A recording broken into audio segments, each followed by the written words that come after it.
I just put it in the hub and was rotating it around, and I was like, holy cow, that thing's got a wobble in it. Well, look here, you see that distinctive upward bend in the spindle? Yeah, that's not a good thing. This spindle is bent. I might have to get another spindle to do this testing with. That's pretty excessive. I wonder how common that is with Roadsters. That's unreal. Alright, what we're doing here is trying to straighten the bent spindle. It's pretty darn straight right now. I checked it in the lathe. Still off a little bit. So you can see I've got it in the V-block there. Back as close to the spindle as I can get it. I didn't really want to crush this sleeve or push it around, and I obviously couldn't do it on the radius there. I didn't want to do it here because right in here is where the bend was. So now I've also got it over here. All the weight is basically right about where the race is. I didn't want to do it on the nut because I didn't want it to bend out here at the weakest point of the spindle. So that's basically what we're doing. So let me give it a little air here. Gotta love air over hydraulics. Okay, I'd put quite a bit of pressure on there before, and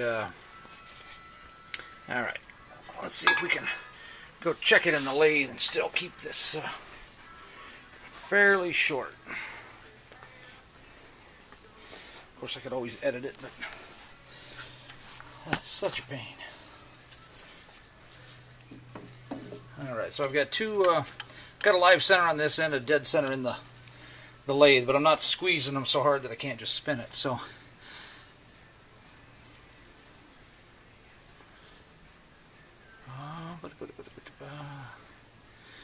okay, what I'm looking at here is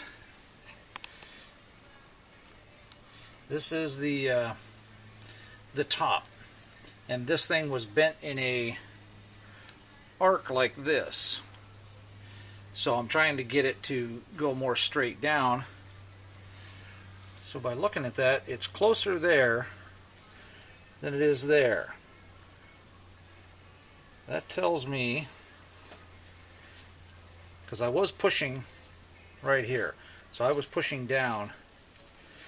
So now that it is farther away than this, I bend it a little too far. So I'll have to put it in there upside down if it fits and try to bend it back the other way. Otherwise, it's pretty darn close. I may just call it good, because considering the fact that it was a scrap spindle with the bended head in it, it now may be usable. Having it bent the opposite way just might allow it to take a little extra abuse. Who knows? But I just need it for some mock-up anyway, just because it'd be easier for me. So I'll try it again. We'll see what happens. Okay, since I went ahead and it just barely fit. I almost didn't have any clearance under here with it standing up the other direction. I bent it down just a little bit. Rough guess. Got extremely lucky.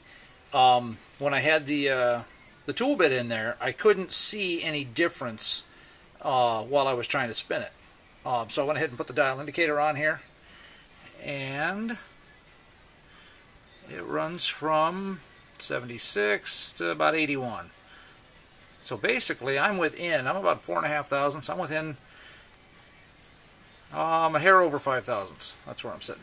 But that's on the bearing point. The seal, I'm not too concerned with. The rubber will give on that. So I suppose I should try to check the other end here too and see how close it is. I'll check that out. But basically, we have straightened this spindle to an accuracy that should be plenty close enough for an old used spindle. I mean, that was on a running car, and it was bent. This end was bent at least a 1/4 inch closer toward us. That's how far I had to straighten it out. So we'll see what happens.